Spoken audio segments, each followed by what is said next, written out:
Okay. All right. Good morning. We'd like to start on time because, welcome Assemblywoman. We'd like to start as close to on time as possible because several people have time constraints.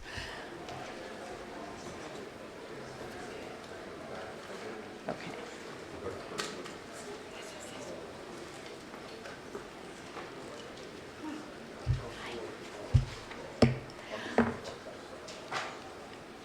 Welcome everyone to the Committee on Higher Education. We're very glad that you were all able to make it today, and I'd like to start by having a roll call. No. My roll call. Assemblyman Ribel. Assemblywoman Gove. Here. Assemblyman Barclay. Assemblywoman Mascara. Here. Assemblyman Holly. Assemblyman Chair. And Chairwoman, JC. Present. Good morning. Today's hearing concerns the Comptroller's report on tuition and fees, and I'm very pleased to see that the presidents of the three universities that were cited, if you will, are all here. For my members, the purpose of today's meeting is to increase our understanding. It is also an opportunity for you to ask questions, but it is by no means a gotcha. Today, my goal here today is for us to understand, increase our understanding of what the situation is here in the state of New Jersey in terms of higher education. We will be looking forward to hearing from the Commission on Affordability, who will issue a report in September, and I hope at that time we'll hear from them to give us a better understanding, because it is not just a New Jersey issue, it is very much a national issue. This issue of access and affordability to higher education for as many students as choose to go. So we're going to start this morning with the Comptroller. I invite you to come up, and you can bring anyone with you that you like. He's going to talk about his report. Members, it's your opportunity to ask questions, and I will let the audience know at this point that Chairman Scher has to leave, but will be coming back later, hopefully. And so his getting up and leaving by no means indicates his lack of interest, because he is very interested in this topic. And in fact, after testimony from the Comptroller, the three presidents, we will then deal with the legislative issues on our agenda. And I know that Assemblywoman Gove may have to leave also. So let's get started. Welcome. And please state your name and position for the record. Certainly. Good morning. My name is Philip Degnan. I'm the State Comptroller. I want to thank the Assembly Higher Education Committee for inviting me to testify today and for your interest in our recent audit report, which was released on April 27th of this year. In the report, we talk a little bit about mandatory student fees that are assessed to college students who attend certain New Jersey colleges and universities. I was very interested to hear your opening comments about this not being a gotcha hearing. I agree with that completely. Our report was certainly not a gotcha report, and I think that's clear. I'm glad we're all on the same page on that. Since 1986, state universities and colleges in New Jersey have had autonomy to set tuition rates and mandatory fees charged to students. These fees charged are intended to offset schools' expenditures for supporting various student services and activities. All enrolled students are required to pay these fees. Since each school is responsible for setting its own tuition and fees, the numbers and amounts of the fees vary. Our audit focused on the mandatory fees charged by the following three schools in New Jersey: the College of New Jersey, Kane University, and William Patterson University. At all three schools, fees comprise a significant portion of the total cost of attendance, paid by full-time undergraduate students. During fiscal year 2013, for example, the state of New Jersey provided approximately $95 million in appropriation to these three schools, and you will see, and you have seen in our report, how the combination of tuition and fees combined with that appropriation covers the cost of running these institutions. The objectives of our audits were to assess the adequacy of the policies and procedures governing the process for determining mandatory student fees, to determine whether student fees are properly accounted for and monitored, and to determine whether student fee revenue is spent in accordance with its stated purpose. To be clear, our audit covered the period from July 1st, 2011 to July 28th, 2015. Our audit revealed that the mandatory fees charged to full-time undergraduate students by TCNJ, Kane, and William Patterson comprised a significant percentage of the cost of attendance in fiscal year 2012 and fiscal year 2013. We noted that at all three schools, mandatory fees represent approximately 1/3 of the total amount charged to students.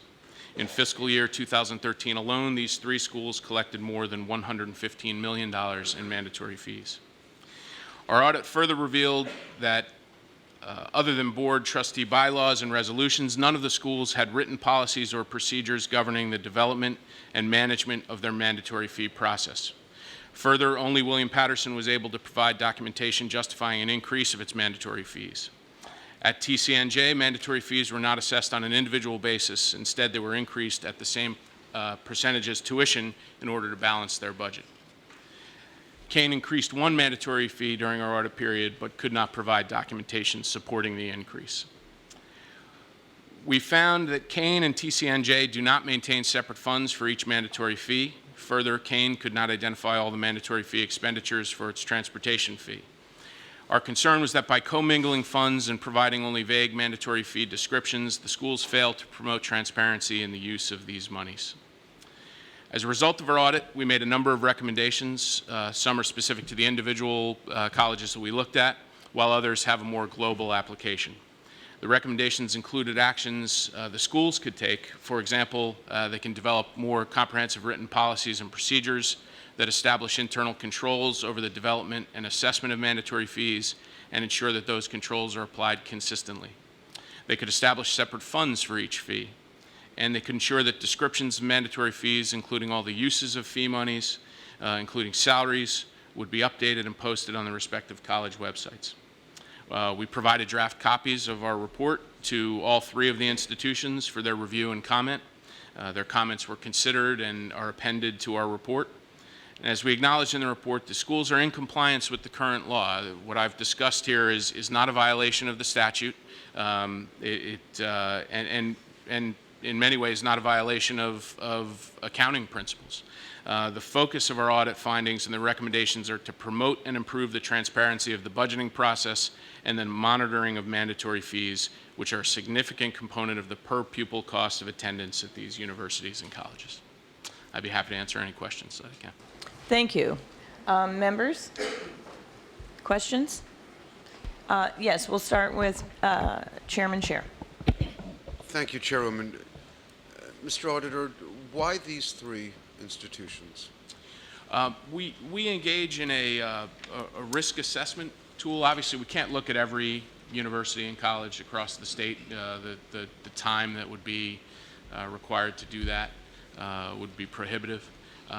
So we assessed each of the schools, and these were the three institutions that came to the top of our risk assessment program. The details of that I can't really get into in a public setting. It's beyond the scope of the report.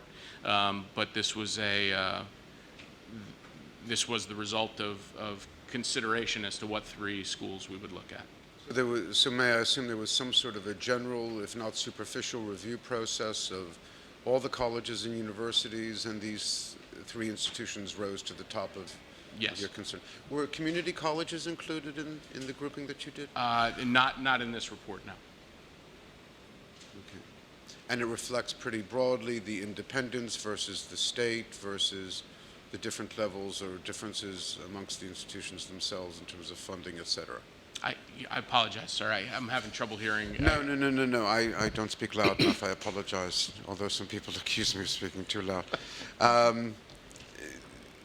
in terms of the differences among state colleges versus public versus private institutions, did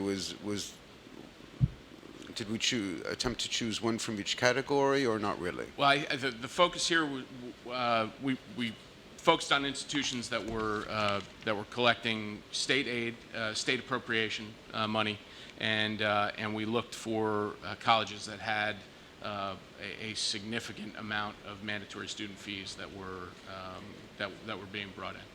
And last question, and Chairwoman, thank you so much for the latitude. How long did it take to do this study? The study, the audit itself ran from 2011 to 2015. The fiscal years that we looked at were fiscal year 12 and fiscal year 13. The audit stretched into 2015 because of the exit conferences that we have scheduled and the responses from the schools. Candidly, it probably took a little too long, and that's something we're working on. Recognizing that's a considerable birth of time, is all the information current? Are we relying on data here that goes back 5 years, or we have good confidence that it is contemporary to the situation, that changes were not made by whichever university or college, which would negate some of the findings that are present in the report? Sure. I can only speak to the data that's included in the audit report, which is from, as I said, fiscal year 12 and 13. So any comment that I have beyond that would be outside the scope of the report. It wouldn't be supported by the information evidence that we collected during the audit process. 5 years is a long time to do a report. It is. Sounds like a state agency. Thank you, Madam Chairman. Thank you, Chairman. Assemblyman? No? Assemblywoman Mosquera. Good morning, and thank you for being here. I guess my question is, why was this audit conducted?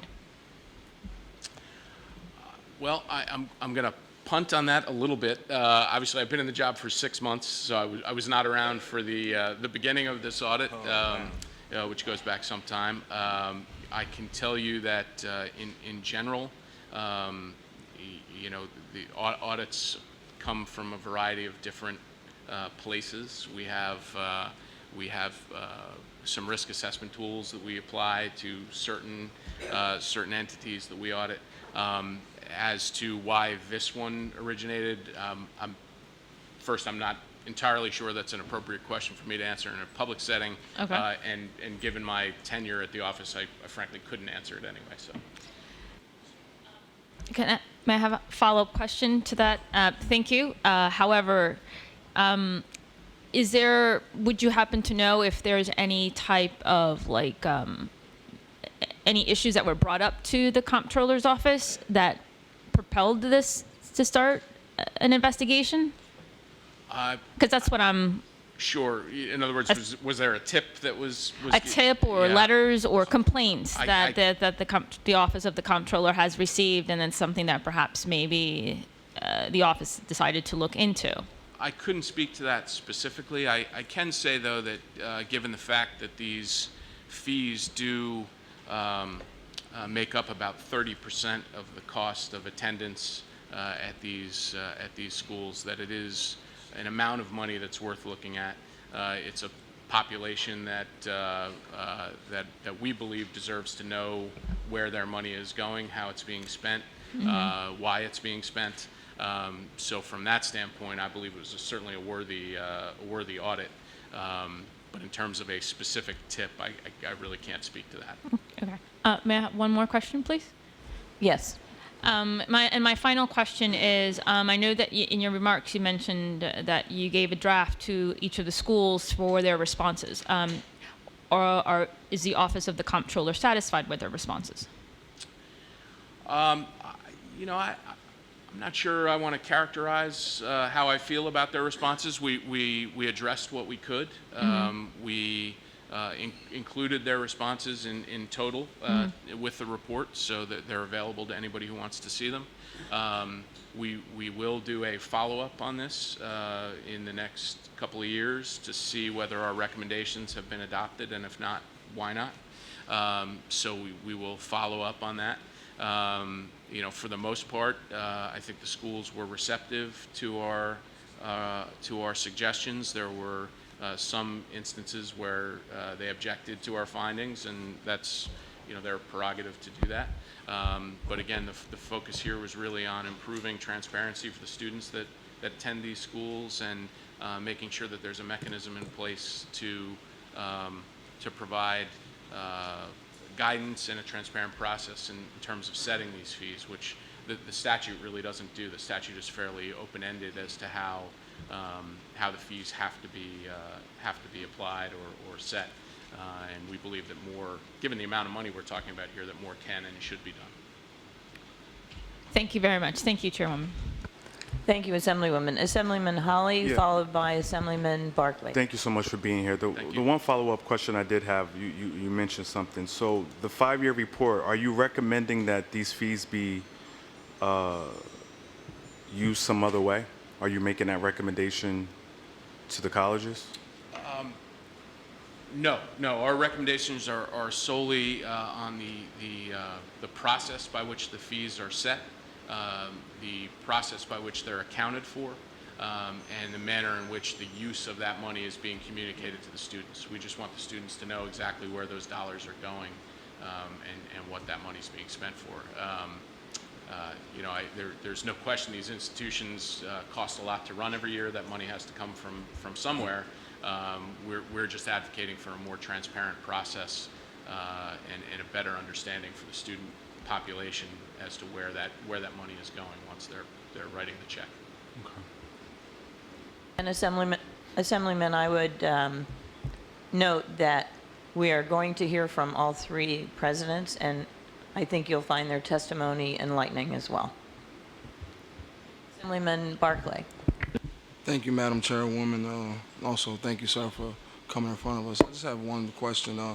What's the plan of action moving forward with the results? Well, from the standpoint of the Comptroller's office, obviously we've now made our findings public. It's up to the schools at this point to determine what, if anything, they're going to do with those findings. In some cases, some of our recommendations have already been implemented. And as I said, our normal process is that within a couple of years, we will go back and do a follow-up and do a follow-up report to again make public what's transpired in the last couple of years. So from our perspective, that's the plan going forward. Okay. And will you keep us updated? Absolutely. Okay. Of course. Thank you, Madam Chairwoman. Thank you. Members, any other questions? Seeing none, I want to thank you for your testimony. I know that you have a very busy morning, and we appreciate the time and look forward to the follow-up. I appreciate your interest. Thank you very much. At this time, I'd like to call up President Gittenstein from TC&J. And I know that you also have a short timeline, and I appreciate the fact that you made time for us this morning. Oh, thank you so very much. Good morning, Madam Chairwoman and members of the committee. I'm very grateful for the opportunity to discuss the Comptroller's report and to hear his comments as well, to comment on its recommendations and the essential issue of affordability, which is so important to all of us.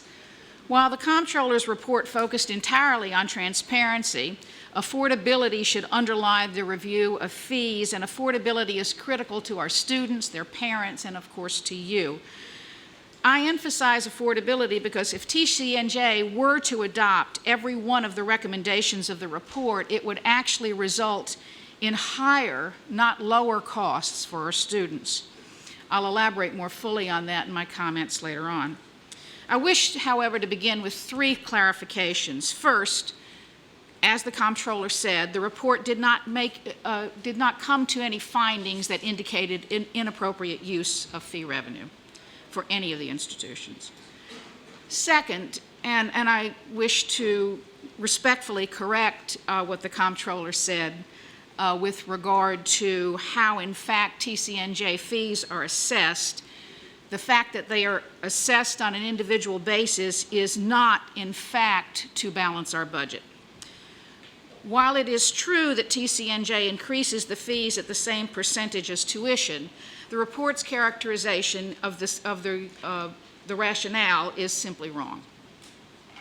It is more accurate to say we have capped them at the same percentage as tuition, even though that percentage increase does not fully cover the associated expense. My third clarification is that mandatory fees as a portion of cost of attendance is really not unique to New Jersey, nor to these three institutions. In fact, at least 38 states follow this practice, and as a consequence, when the federal government calculates Pell eligibility for students, that is the reason it considers not just tuition but mandatory fees. As you likely read in our response to the report, which was included, as the comptroller indicated, we accepted 2 of the recommendations from the report, and we declined to accept another 2. We declined to accept 1 because it is in conflict with the policies and recommendations of the Government Accounting Standards Board, or GASB, which are the accounting standards all public colleges follow. Another we rejected would require us to raise fees beyond what we believe to be acceptable. With the exception of the general service fee, which is our construction fee, the funds that are collected through fees does not cover its respective cost center. For example, if we look at fiscal year 2015, had we assessed each fee to fully fund the associated cost center, the increases would have been between 23 and 267%. Instead, each was increased only at the level tuition was increased, which was 2%. You can see there's a big difference there. TCNJ agrees with the comptroller about the importance of transparency, and we have had a consistent record of such, because what we put on the website for everyone to see and in bills is a complete cost of attendance, not just tuition. We have tuition and mandatory fees included, and we have the corresponding description of how those fees are used. I'm glad we're having this discussion today because it's important for you to understand the rationale behind our decision not to accept the 2 recommendations we did not accept. We care as much as you do about keeping costs low, but we also care about making sure that we provide quality education and access to the needs the students have as they move through their 4 years at the college. We also do not wish to have a disproportionate burden on the parents any more than anyone else. I think it's important, however, that we talk about what TCNJ is doing to ensure affordability. We continue, as do our colleagues, to cut costs and to identify external revenue sources. These efforts are very much a part of every annual budget discussion on our campus. But it is, in fact, after a decade of disinvestment by the state, the bulk of the cost, frankly, has shifted from the state to the families and students. Tuition and fee increases are always a last resort on our campus and on our other colleagues' campuses, I'm sure, and they're never implemented simply to replace lost dollars. Rather, they are implemented to preserve the support services and academic offerings that enable TCNJ students to complete their degrees in a timely fashion. Time to degree is a very important aspect of affordability, and I'd like to talk about that for a moment. Students who graduate more quickly are ultimately spending less for their degrees and entering the workforce sooner, enhancing their lifetime earnings. They are also significantly less likely to default on student loans, and statistics indicate that. And furthermore, the state is spending less to subsidize their education because there are fewer years on campus. There are 2 recent articles speaking to the value of completion rates, and I've left them for you, one from the Star-Ledger and one from the Philadelphia Inquirer, specifically with regard to TCNJ's completion rates. We have invested a lot in completion focus at the college, and I would like to share with you a couple of statistics that I think indicate our success in that area. You all have probably heard that the College of New Jersey has a very high graduation rate, and we've been very proud of that since I came to the college in 1999. However, it seems to me we can always do better. So over the last 10 years, our efforts to increase the four-year graduation rate has actually resulted in an increase of more than 10 percentage points based on a pretty high graduation rate already. We now have the 5th highest four-year graduation rate in the nation among all public colleges and universities in the nation. We've also implemented a focused effort to improve the graduation rates of our EOF students. I'm thrilled to report that among the most recent cohort, our four-year graduation rate has increased to almost 70%, 69.8%, I think I can say 70%, which is fewer than 3 percentage points below our overall rate. And I want to point out as well, we're talking about four-year, not six-year graduation rates. I would also like to point out that our student loan default rate is 1.7%, which is the lowest in the state, public or private.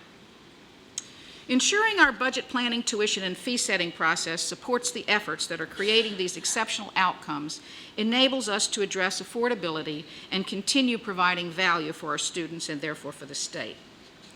I hope I was able to provide a foundation for the conversation we're going to have today, but in the interest of time, I'll stop now. I certainly would welcome any questions, but particularly if you wish me to provide any more detail about how these fee income is used or how we have in fact increased our graduation rates.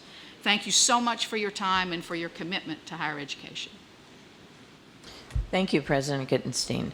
Members, do you have questions or comments that you'd like to? Yes, Assemblyman Rival. Thank you, Chair.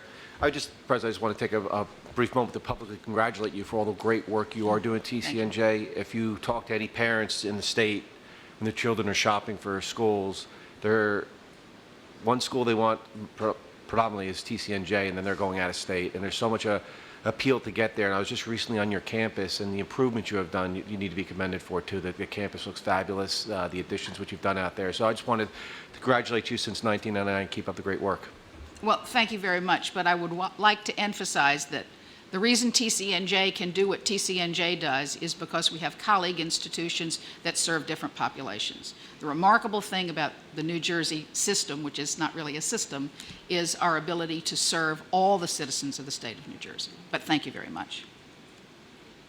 Thank you, and that's actually a very good point, and one that I hope this committee will have the opportunity to explore as we move forward, because you know, we talk about being a diverse state.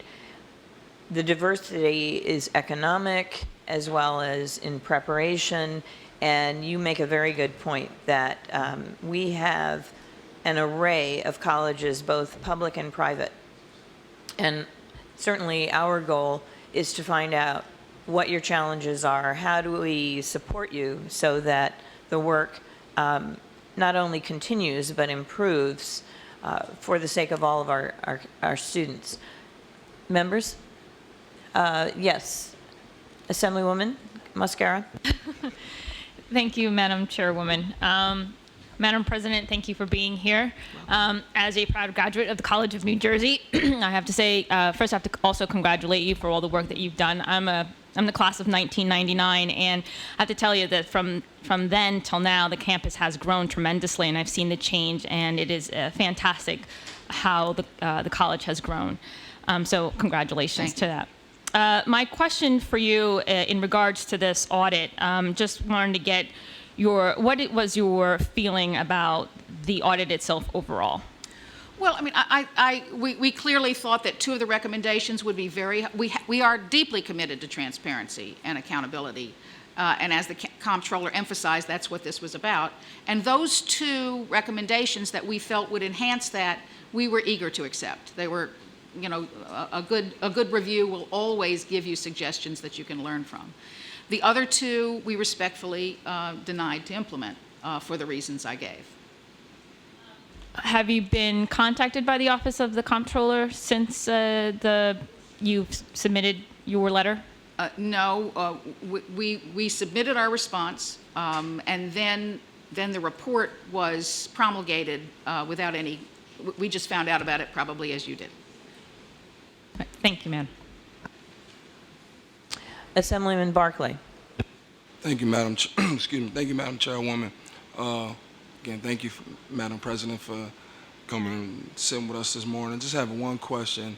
I know you said you guys support 2 of the recommendations, Yes, and you said you already started implementing it? yes. Okay. So the next 2, are you guys willing to sit down with the comptroller and his staff to try to hash out a agreement or some type of common ground? Well, I think we have indicated why we could not do the other 2, and I don't. Were they responsive to that? They or- did not respond. Okay. They So did you not feel you respond. haven't been getting the transparency between your office and them is not It's- the best? I'm not characterizing it that way. I would simply No, say. I was just asking. I'm Yeah, just. yeah. I would simply say that it would be difficult for us to implement a recommendation that we thought and our external auditor thought was not in keeping with GASB, since those are the federal principles that we use. And the other one, as I indicated, I am loath to increase these fees 267%. Thank you. Assemblyman, I don't know, do you have a copy of the report?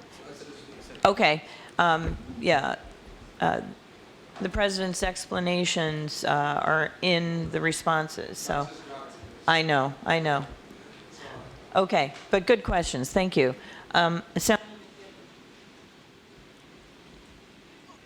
concur with Assemblyman Ribel about the great work you're doing on campus. I know there's 2 cost centers, tuition and fees, and what I'm curious, over the last 5 years, if you did a comparison about percentage increases in both areas, what would they be? I mean, you generally get a guideline from the administration, correct, about tuition? Not necessarily. Well, they kind of... We actually look as best we can to keep our tuition increases, because it's the autonomy of the college's Board of Trustees that sets tuition and fees I know, increases. but don't they kind of... We have not they'd had- frown on it if it was too excessive, right? I mean... We have not had a tuition cap, if that's what you're referencing. Okay, but like over the last 5 years, what would you be say the tuition has increased? We have not increased over 3.5% in the last 2 years. And That's an average. 3.5% total or 3.5% each year? each year. But we have not increased 3.5%. That was the highest. Okay. Last year was 2.5. 2.5. And what about the fees? Same. We increase, that's the disagreement that we have with the comptroller. We increase our fees at exactly the same percentage as our tuition, because we don't expect them to cover the entire cost of whatever cost center they are subsidizing. And I assume going forth, you assume they'll be the same as far as, you anticipate a further increase in tuition costs Yes, I would. at what, 3.5%? Probably not. We have not concluded our budget conversations yet, but I would be, we have been, for the last 2 or 3 years, tracking much closer to CPI. Okay, thank you. Thank you, Assemblyman. Any other members? Seeing none, I want to thank you very much for your testimony, and we look forward to talking with you in the future further. Thank you. Thank you so much. Okay, thank you. President Waldron from William Patterson University. And you can bring anyone up that you want to bring with you.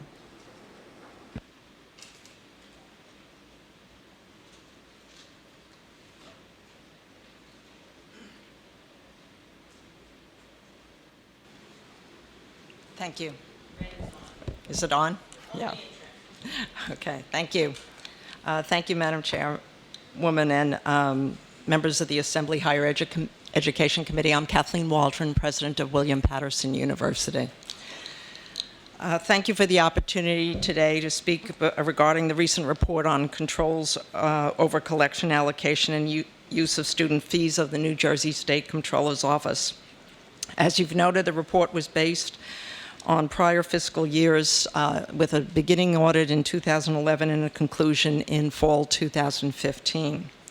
On page 3 of the report, the State Comptroller noted, our testing of the mandatory fee expenditures at TCNJ, Kane, and WPU do not reveal any significant exceptions with regard to whether they were being used for their stated purposes. In addition, on page 13 of the report, the Comptroller acknowledged that all 3 schools indicated in their responses that some of our recommendations have already been implemented. William Paterson University agreed with all of the recommendations from the State Comptroller. And we do.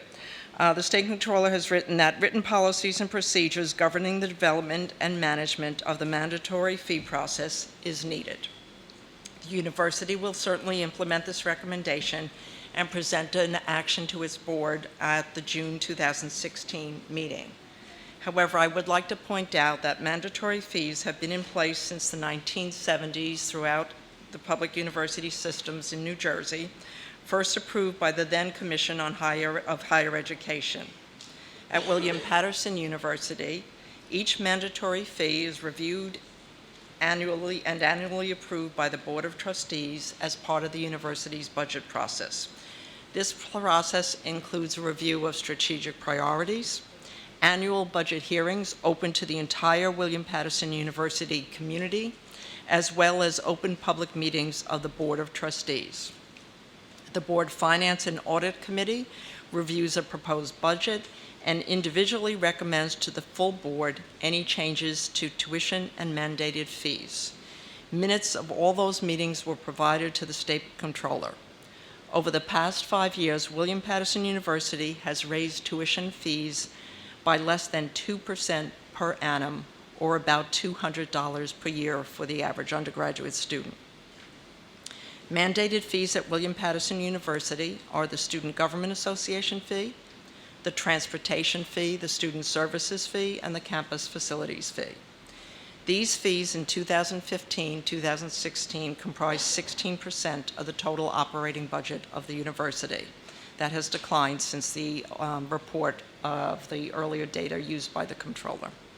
Appropriate tuition comprises 32%, and state appropriations comprise 36%. Fees are used to pay for student support services, student activities, shuttle bus services, technology upgrades, debt service on academic buildings, health services, and public safety. The State Comptroller noted that mandatory fees as described by the institutions did not include salary expenses, although it certainly is permissible to do so. The description of fees at William Paterson University has been changed to include that expense. William Paterson University complies with the New Jersey statute that calls for 2 students elected by other students to serve on the Board of Trustees. This was a finding in the audit. 2 students have served on the board since legislation was first enacted in 1986, except for 2012 to 2014, when only 1 student served as the other had resigned. Currently, 2 students serve on the board, and the university always strives to have student voices heard in any discussion of campus tuition and fees and other issues. So thank you for allowing me to officially present at this opportunity, and I'll be happy to answer any questions that the committee might have. Thank you, President Waldron. We very much appreciate your making yourself available and your testimony. I'd now open it to members. Yes, Assemblyman Rival. Thank you, Madam Chair. Madam President, just a quick question on your comments. You said over the past 5 years you've raised tuition fees by less than 2% per year, or about $200 per year. Is that per student, per credit, or is that per student? Per student. On average, on a full year load of 15 credits per semester or 30 credits. So we really have worked very hard to keep the costs down and to make sure that we are increasing close to CPI. We're very conscious that education is less affordable to so many students. The students at William Paterson University come from a very diverse background, socioeconomically and otherwise. About 75% of our students require some type of financial aid to attend college. And of that $200, what percentage would you say was fees and not tuition? Fees were 0. So that the was rest was tuition. Thank you, Assemblyman. Other questions or comments? Assemblyman Giblin. President Waldron, the issue of tuition versus fees, how do you figure out what's going to be a fee? I mean, Most universities use the definition of fees in a similar way. They use it to describe activities that support the academic enterprise, but may not be seen directly as occurring in the classroom related to the direct teaching. For example, a student health center often is supported by a student health fee. Fees often cover transportation around the campus that all students partake of. Fees can also be, and in the case of New Jersey and most of the public institutions in New Jersey, fees are often related to facilities construction and the servicing of debt.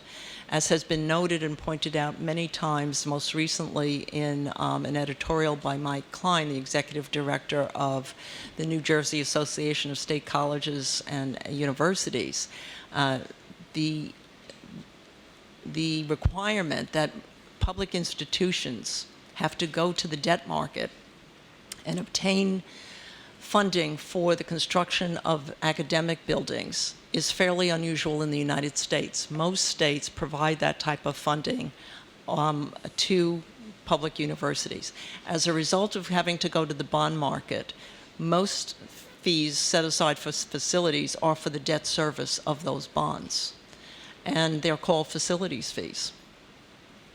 so you have, like, under the category of fees, you might have transportation, public safety, debt service, and things like that. So, like, for the issue of public safety, I assume you build in the cost of your police department or security, and then if there's vehicle costs and things like that, and then you divide it by the number of students, and then you get a per capita charge per head. Is that the way you do it? I wish it were that neat, but basically, there is fees are set up to be multi-purpose. If a general service fee might cover healthcare, police, security, and other types of all-encompassing activities that all students partake of.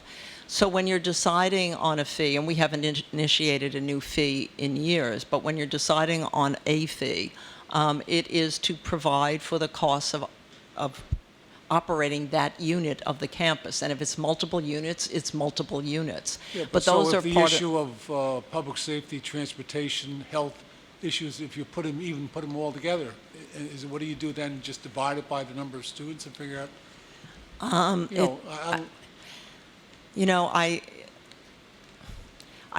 I don't think that it's mathematically just divided by the number of students. It is an estimate of because student numbers can go up and down, but you still have to have your safety on campus. If you have 10,000 students one year, 11,000 students another year, you'd probably have the same amount of public safety officers. No, I'm looking for you to cover your costs. The only thing I'm looking at the flip side of it is that you're not overcharging, where you're charging indirectly by fees that should be allocated more by tuition. I think that our overall goal is to cover the cost of educating students to the best of our ability. And as you know, there are, in tuition and fees covers the cost of running a university or a college.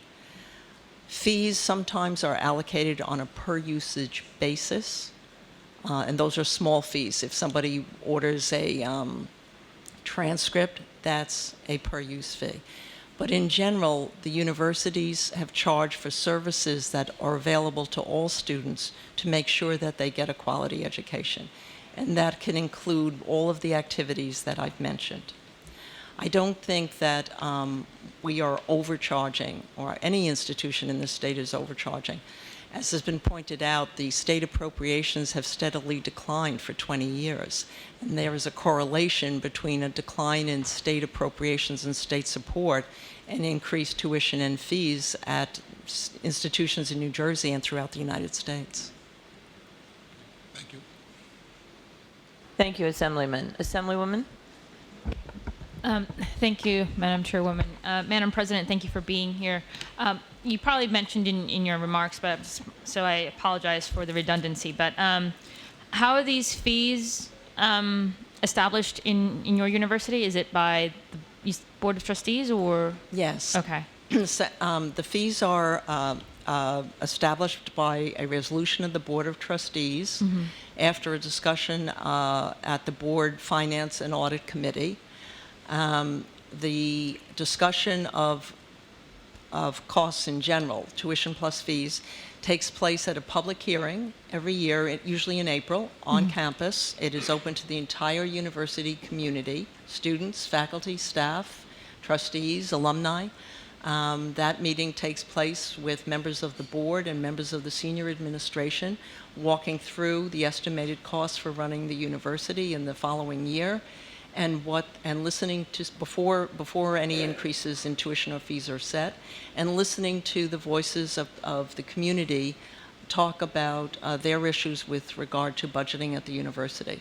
That information is then taken back into committee and discussed with the Finance Committee before a budget is put forward, and then recommended and adopted first by the Finance Committee of the Board of Trustees at an open public meeting, and then at the full board at another open public meeting. At these meetings, is the student body, do they go? They do. They do. I mean, when generally do these meetings take place? Like, do they take place during the day or during the evening, given the fact that students have classes throughout the day? Well, the students at William Patterson have classes throughout the day and evening. All right. But we do hold this meeting during club hour when there's a recess on classes. It's usually around a lunchtime, so that all students have the opportunity to participate in that meeting. They're allowed to put in testimony if they wish. At the last meeting we held this April, there were about 60 students. They were very well organized. They had thought through their comments very clearly, and we spent 2.5 hours listening to student comments, about an hour and 45 minutes listening to student comments. As a result of that, the board, when it looked at the budgets for next year, actually reduced the increase from 2% to 1.7%. in response to the students. And this is in regards to the student fees? In regard to the whole increase for next year. It'll be about a $200 increase per student. I'm sorry. So I guess my final question is that okay?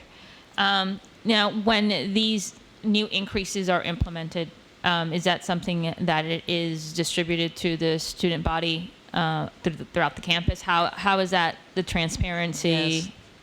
I think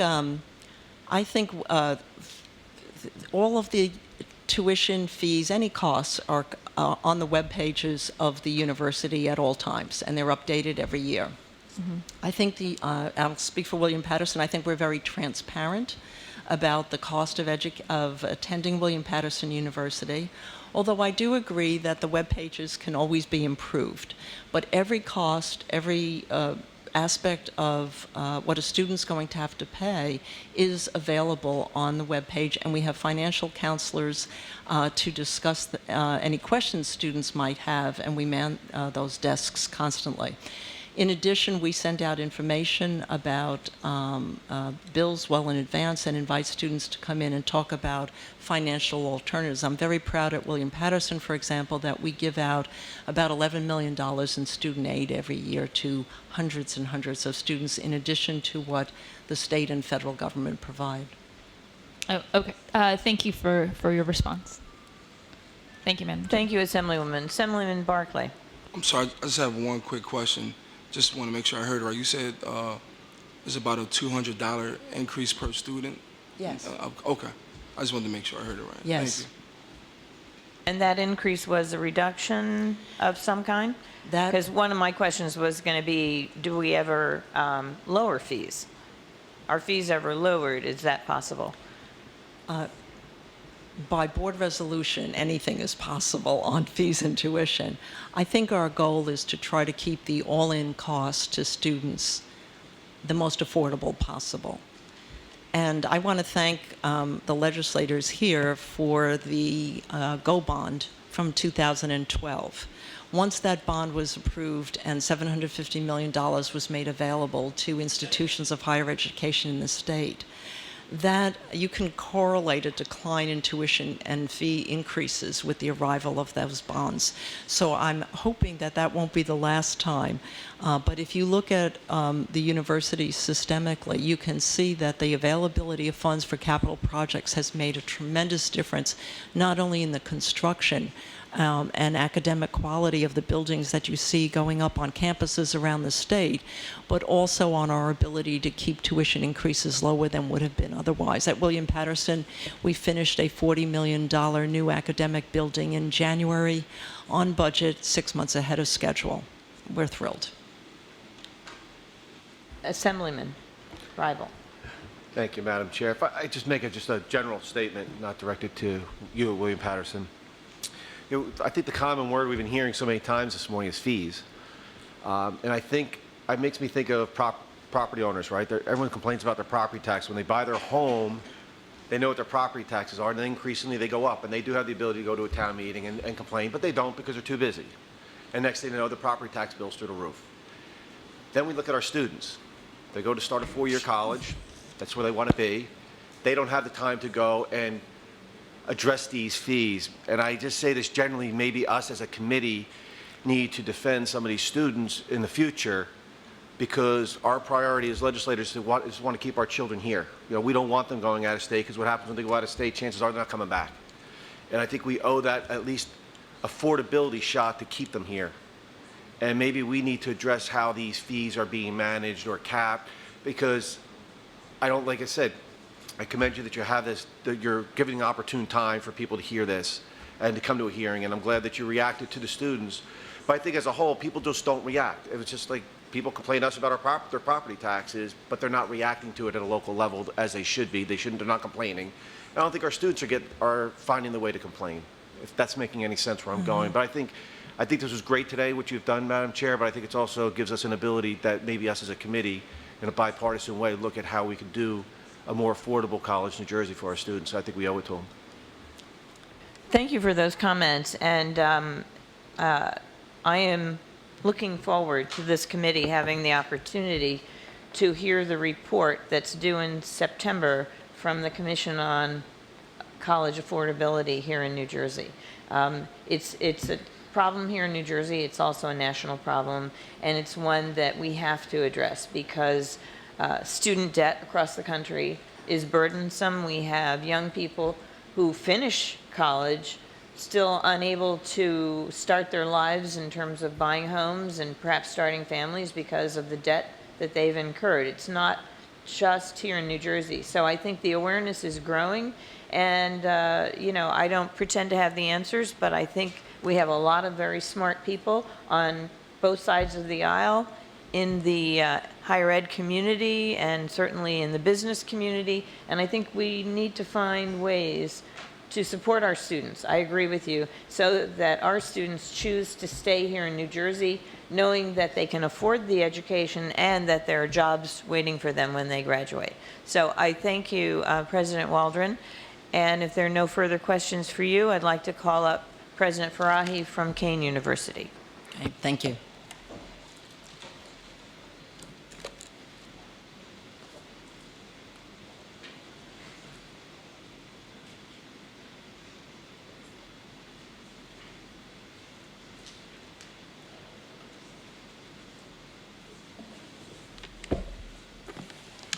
Good morning. Good morning, and if you would each identify yourselves and your role, and red is on to speak. I'm Dawud Farahi. I'm the president of the university. Dawud Farahi, the president of the university. On my right is Mr. Phil Connolly, the executive VP for operations, and to my left is Elise Franklin. She's the budget director for the university, in case you had any questions that I couldn't answer. I thank you for the opportunity to join you here today. Just take a moment to tell you a little bit about Kean University. Most of you may know. We are about 161 years old now.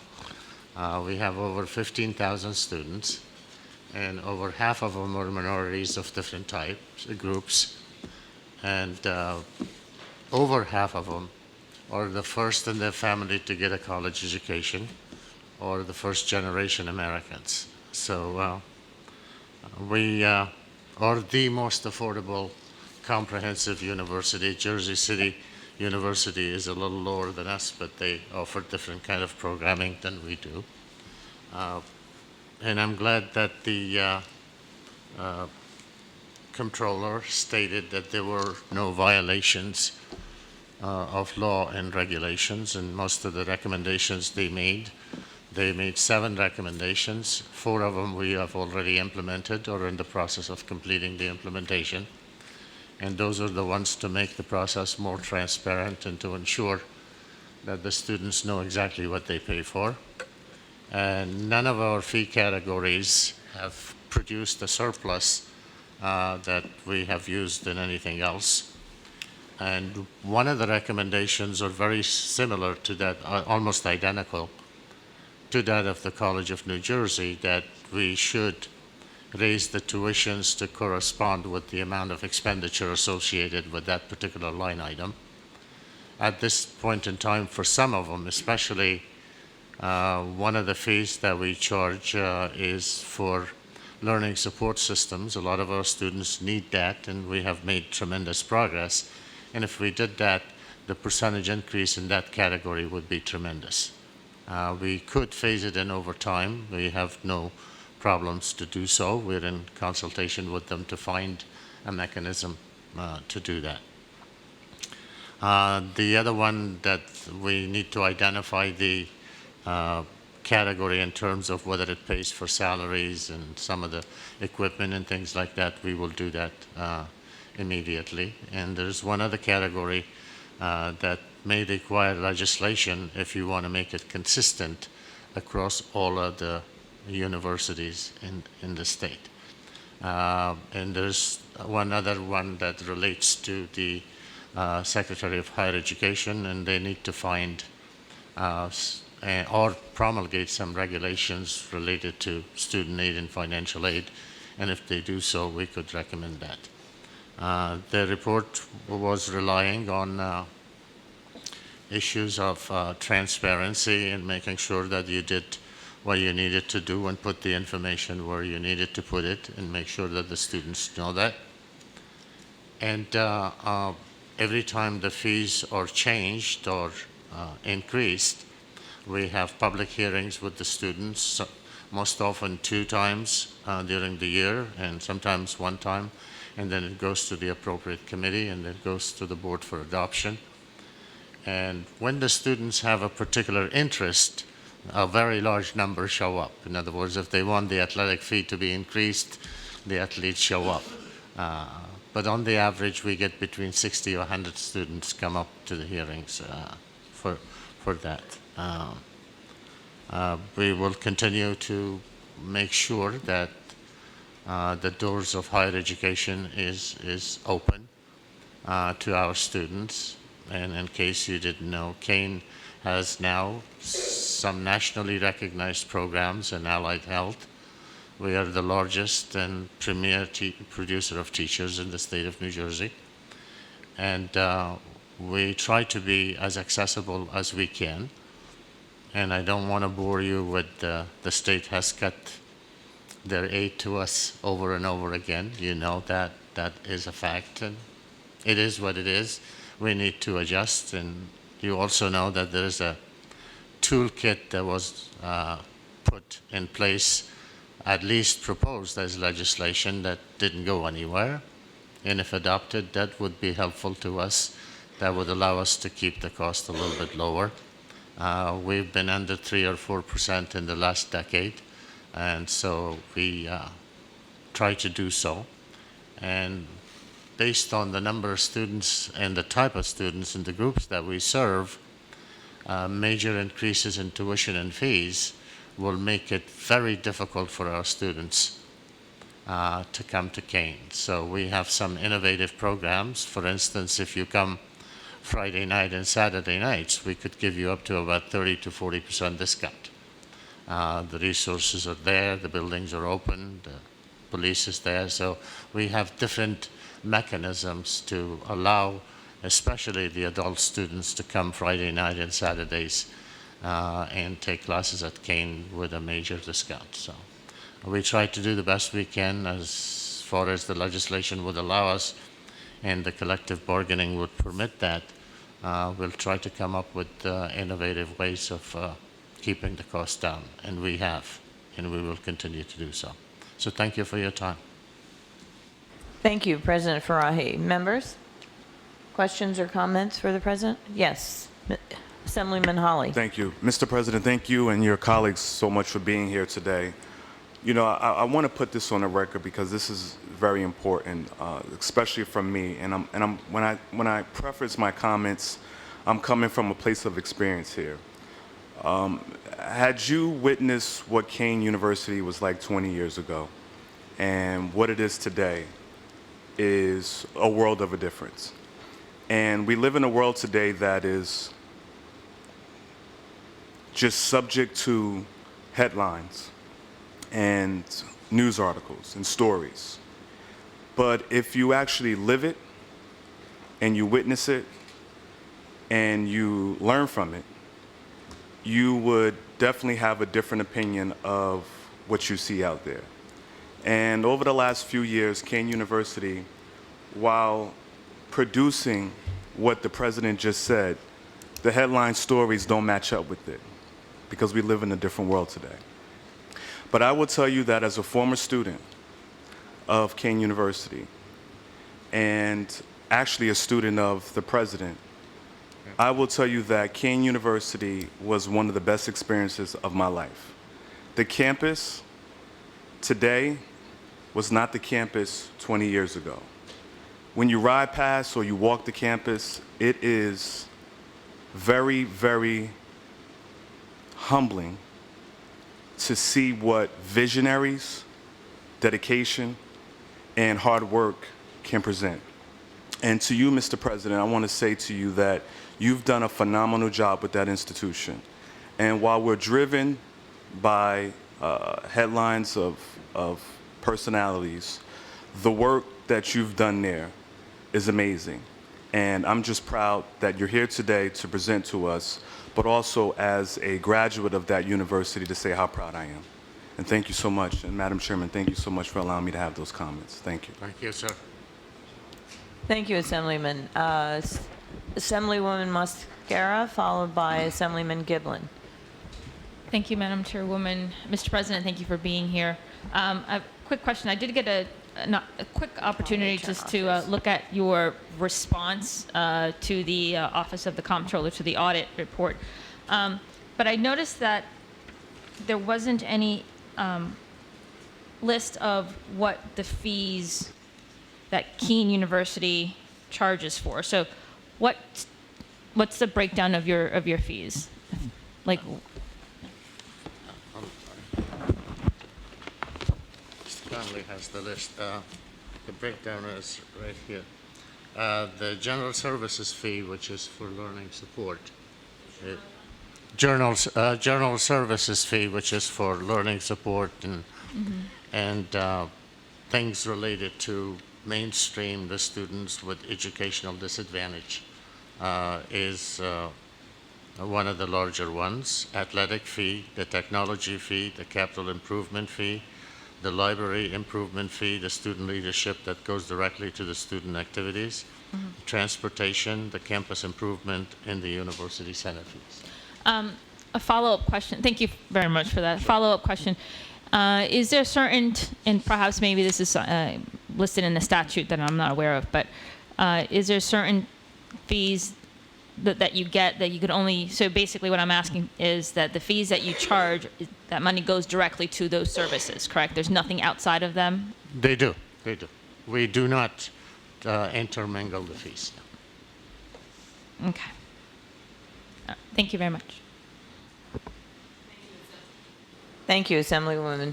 Members? Thank you. Assemblyman Rybel. Need bigger tables in here. I'll need to tell Senator Barkley that. I just had to, I'm just going to take a shot in the dark. You just mentioned a bunch of fees. Sure. You said student fees or student program fees? Yeah, which one? It was one of the ones you rattled off that was in there, a student activity fee? I'll go a general services fee and a student leadership fee. Is that the one you're talking about? Is that the one that goes to student programs? Or- They get the money and they create the programs for it. The university does not. And how does that get distributed? I mean, is it based, is there a percentage of each student that's going to be a recipient of that fee? The student government get elected by the students, and then they create funded group operations, and then they go through a hearing process to distribute the funds. We have a description that goes in the file. We'll provide you with a copy of it if you wish. It's in the report that tells what the students support. And sometimes they use it for, even for scholarships or for different things that they consider to be part of the leadership activities for them. It's operated through the student government.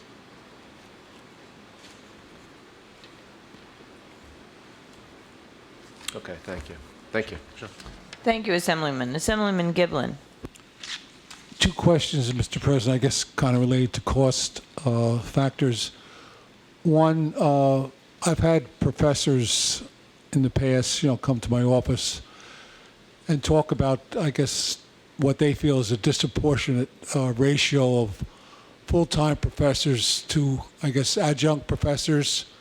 I don't know whether at Kane, if this ratio is consistent with other universities or colleges throughout New Jersey. And the other issue is, maybe Mr. Connolly could mention something about this, about the issue of the privatization factor, how much that's helped the university with the bottom line. I know there were some cost centers that were privatized over the last 2 or 3 years, and that's my questions. Well, the first question I'll answer, and then I'll have Mr. Connolly give you a little bit more detail on the second one. We have reduced our reliance on the adjuncts considerably in the last 5 years. The collective bargaining agents do complain that we're not hiring more of this category versus that category. That's to be expected. We are below the average of the national norms, and we have introduced the category called lecturers, which are full-time employees of the university and teach lower division courses to reduce the burden on the adjuncts. The other part of it, in some programs, like in business programs and criminal justice and so on, adjuncts are extremely efficient because they are practicing what they preach already. So that gives a good opportunity to the students to connect with these people and to hopefully get jobs from them. I'll be more than happy to have Mr. Connolly send you a percentage distribution of how many adjuncts we have in contrast to the percentage of courses taught by adjuncts in other state institutions and where we are nationally on that one.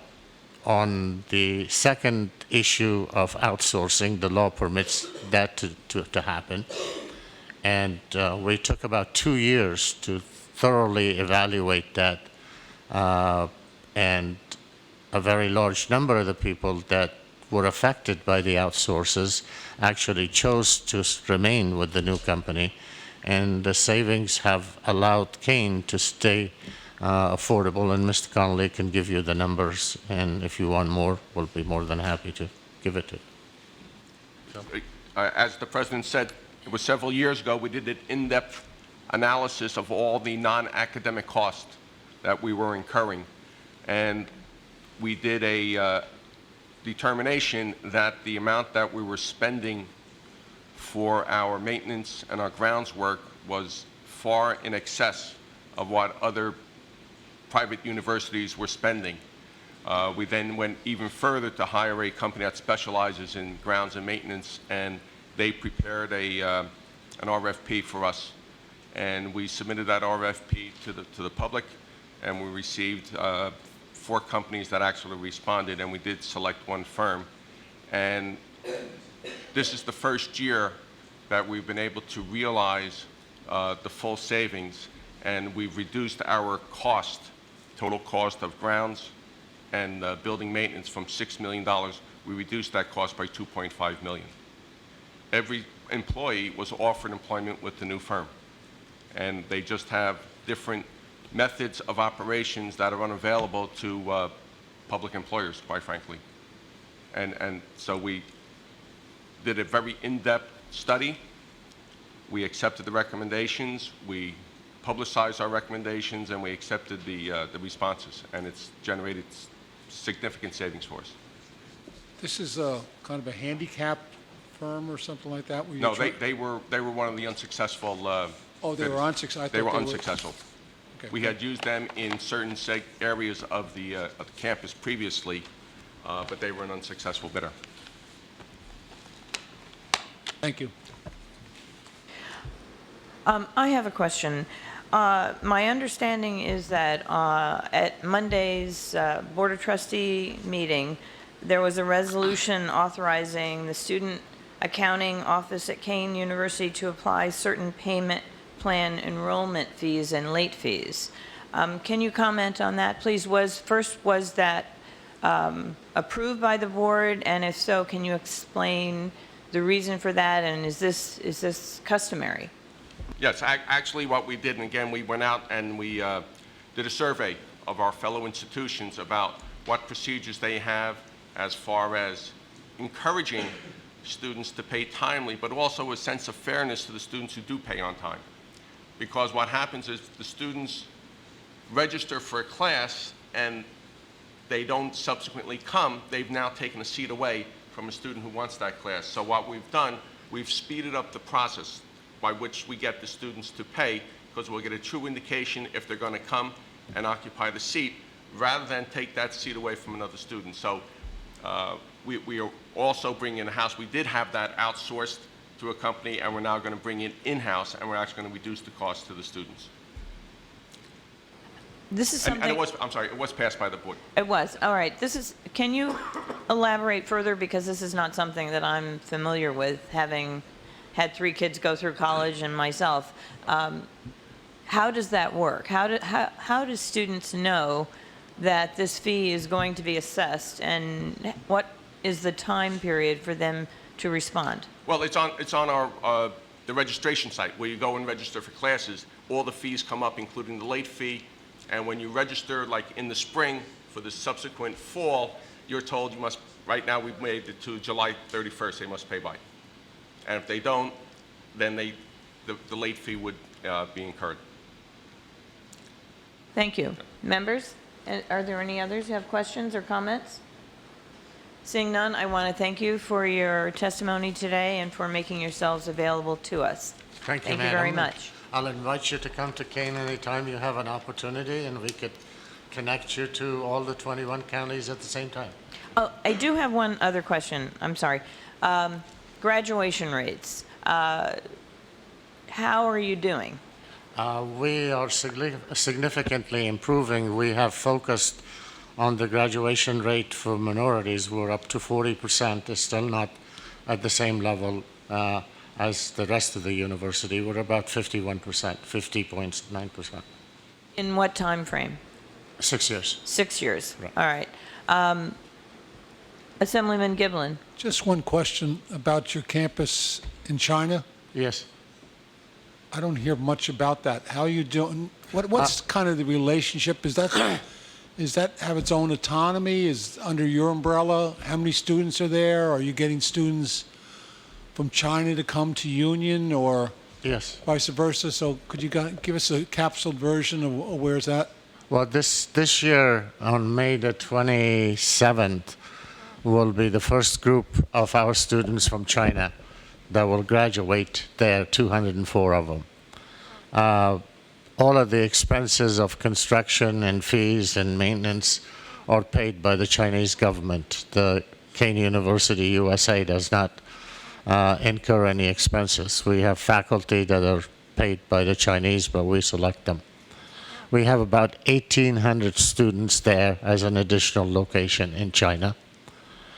And last year, of those 1,800 students, 47 of them chose to come to Kane USA for a year, which generates about a little over $1 million for us. And this coming fall, I believe there are 148 of them from China that are coming to Kane USA that would generate a couple of $1 million a year for us. 37 graduating. And 37? Of the students graduating next month, 37 are coming to our graduate. And 37 of them are coming to our graduate programs. And Who we do have they get the diploma from? Is it Kane? from Kane, from Kane, right? Okay. Right. That's and the folks thing. coming over, are they coming for a master's program or? There are 17, 18, or 37 are coming for master's program here. And 140 are coming for the undergraduate. And 140 for undergraduate program.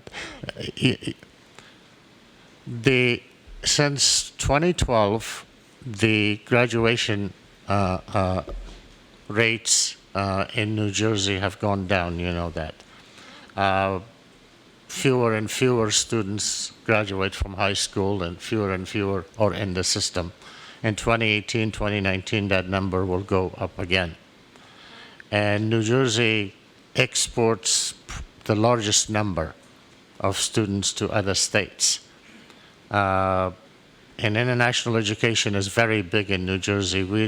We're the third. Rutgers is still the largest in terms of attracting international students to the state.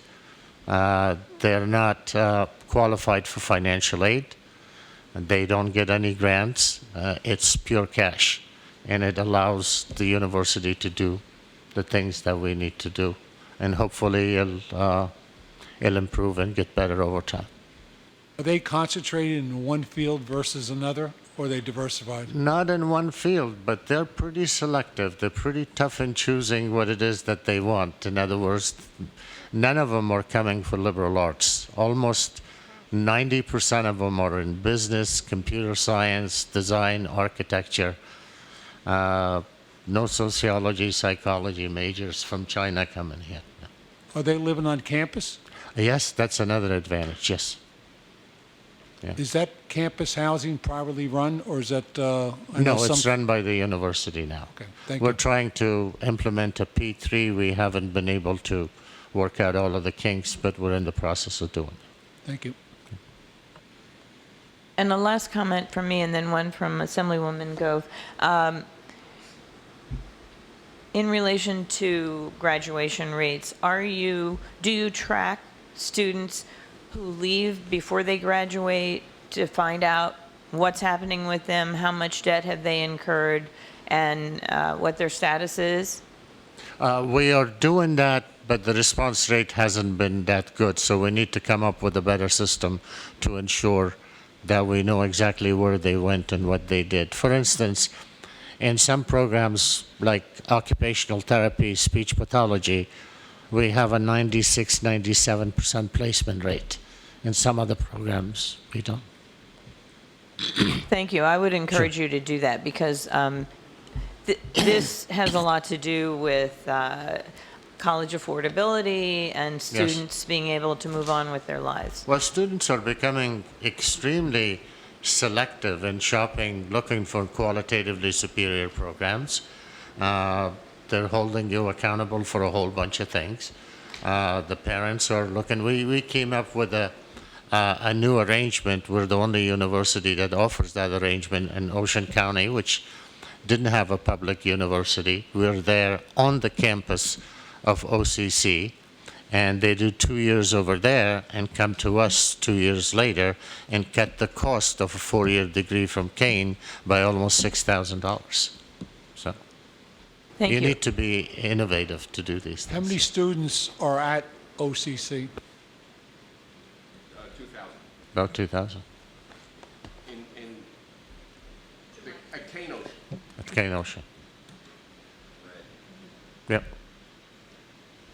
2,000 are enrolled in Kane Ocean. There's still many more students enrolled in Ocean County, but those in Kane Ocean are 2,000.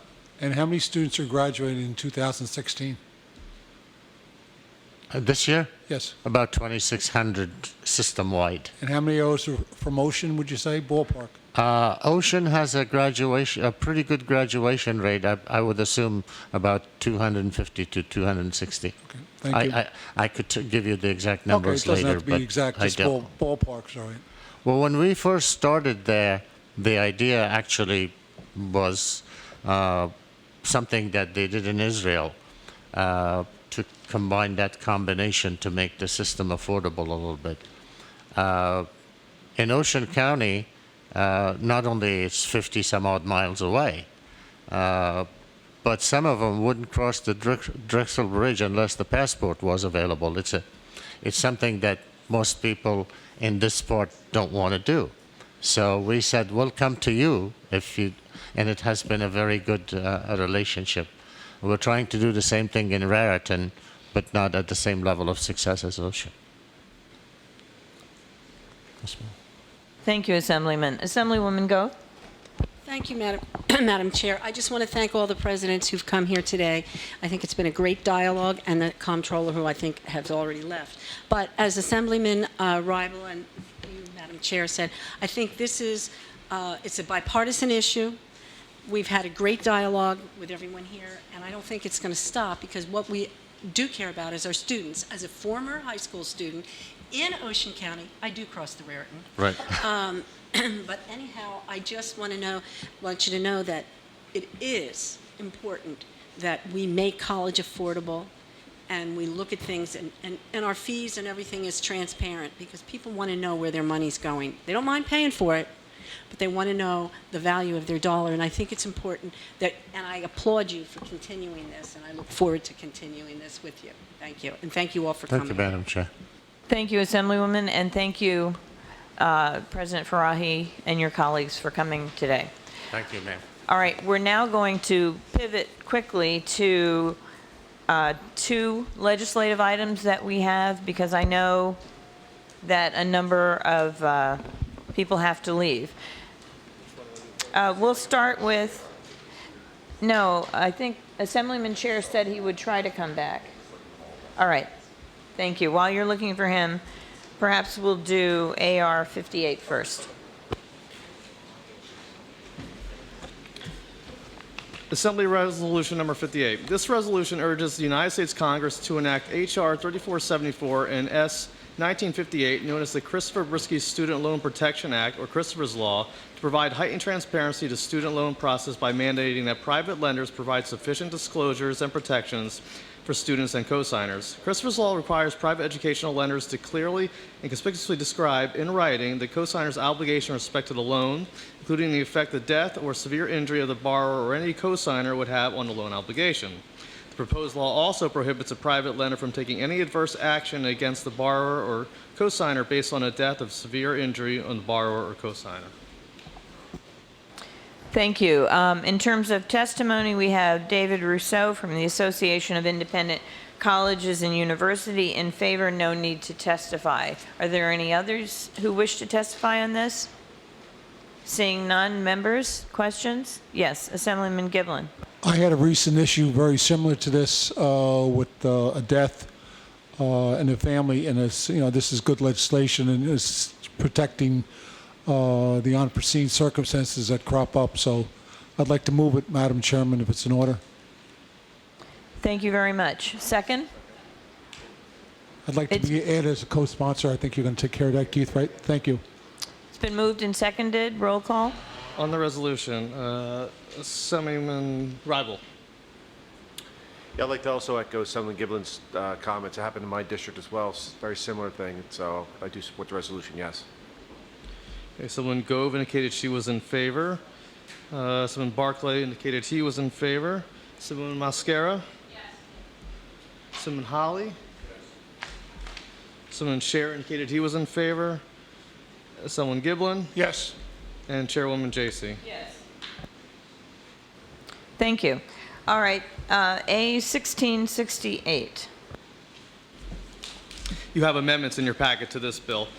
As amended, this bill establishes the New Jersey Commission on Higher Education and Business Partnerships. The commission will be comprised of the Commissioner of Labor and Workforce Development, Secretary of Higher Education, the Chief Executive Officer of Economic Development Authority, 11 members appointed by the governor, and 4 members of the public appointed by leaders of the Senate and General Assembly.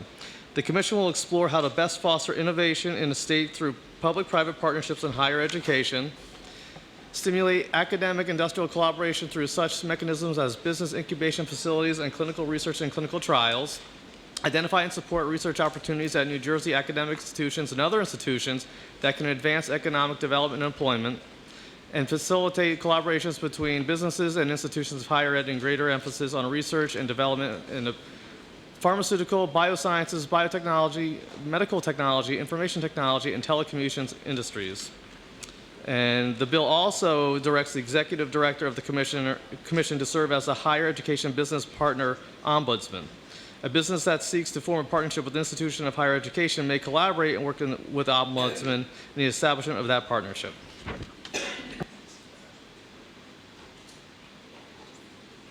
Thank you. We have several people who have signed up in support, but no need to testify. Tyler Seville from NJBIA. In favor, no need to testify. Lynn Nowak from the New Jersey Council of Community Colleges. In favor, no need to testify. David Rousseau, the Association of Independent Colleges and Universities. In favor, no need to testify. Sonia Delgado, PPAG, Bio, New Jersey. In favor, no need to testify. And that brings us to Michael Edgerton, New Jersey State Chamber of Commerce. In favor. Thank you. Thank you, Madam Turn Chair. your. Yes, it is. Okay. Michael Egginton, Executive Vice President, New Jersey State Chamber of Commerce. I know it's a busy day, so I'm not going to testify War and Peace. I just wanted the opportunity to thank you, the sponsor, and members of the committee. Certainly, you've heard the our call to arms. Back in September, we had a business summit. We asked our members prioritize what should we focus on. One of those higher templates was the connectivity of workforce development. You're familiar, Assemblywoman, with our Education Foundation, having that connectivity between the business community, academia, making sure the right skills are there, so on and so forth. I know I'm preaching to the choir. I wanted to thank you. Thanks for the opportunity for the State Chamber, my friends at NJBIA and other groups to participate in this. And we look forward and optimistic of this commission moving forward. Thank you. Thank you. Do members have any questions or comments for the speaker? Assemblyman Giblin. Just to concur with Mike, this is excellent legislation. I think it's important with a lot of our college students coming out that they can network in terms of getting a productive career. We want to keep them in the state of New Jersey, and this both hands is working together, academia and the business community, I think is a better New Jersey. Thank you, and I would concur with that. And just a couple of ideas that have come to me in thinking about this commission. We haven't done anything yet, but I'm hoping that statewide, one of the issues that we're going to address is the senior year in high school. Ways to complete the senior year that are not just tied to seat time. Because what I find is many of our young people just really don't have any sense of the working world, if you will, the business world. There are some schools that are private, and I think, or parochial, and I think we can learn from them, where students actually spend time in the working world, learning about what's out there, what the skills are that they need to have a successful career, and are much more focused on completing their college degrees and completing training, technical training, if that's what's entailed. And I would really like to see, one of the things I'd like to see come out of this effort is more of a connection between business and technology, higher ed, and high schools, so that our young people don't flounder. You know, college is already very expensive. We don't need them spending a year or 2 or 3 or 4 finding themselves, right? Speaking as a parent and now a grandparent. So I'm very excited about this, this effort to bring these different groups together, because I think we all have a common interest, and that is the success of our young people, keeping them, Assemblyman, in the state, right? Because we're always going to have students who leave the state to go for training or higher education, but we need to know that there are jobs, and they need to know that there are good jobs for them back here in New Jersey so that they come back to work here.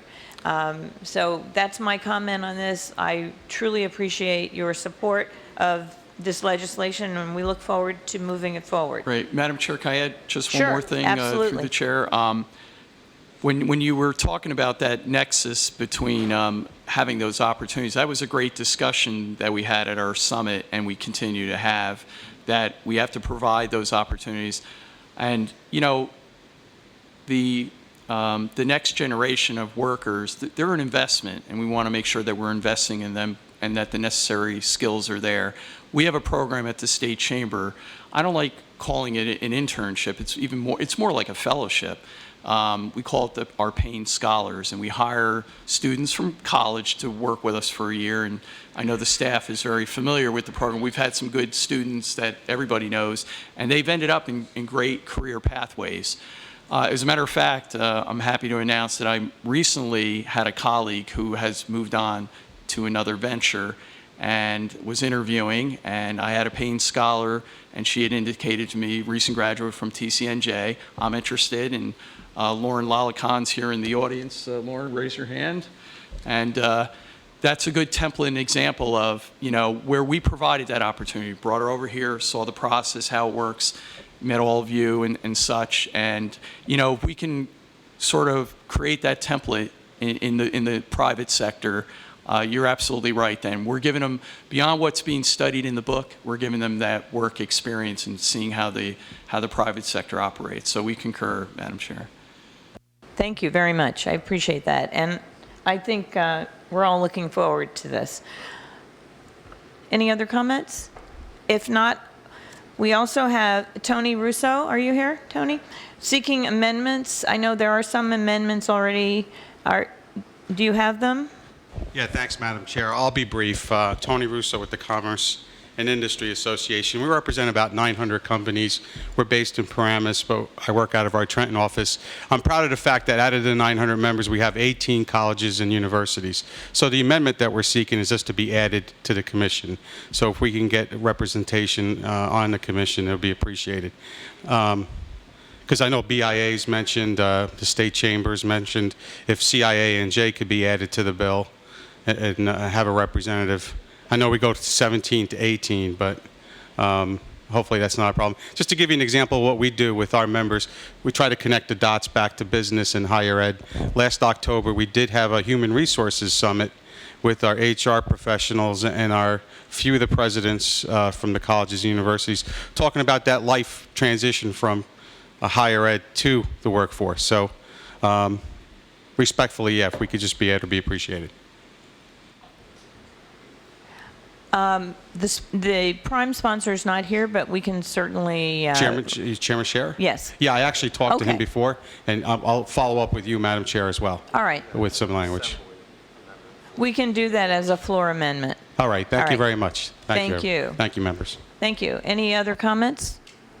We're good? Move the bill? Second, thank you. Roll call?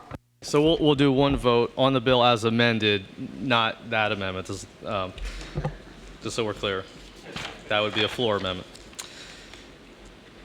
So Assemblyman Rival. Yes. Assemblyman Gove indicated she wanted to abstain. Assemblyman Barkley indicated he was in favor of the bill. Assemblyman Mascara. Yes. Assemblyman Holly. Assemblyman Scherer indicated he was in favor of the bill. Assemblyman Giblin. Yes. And Chairwoman Jacey. Yes.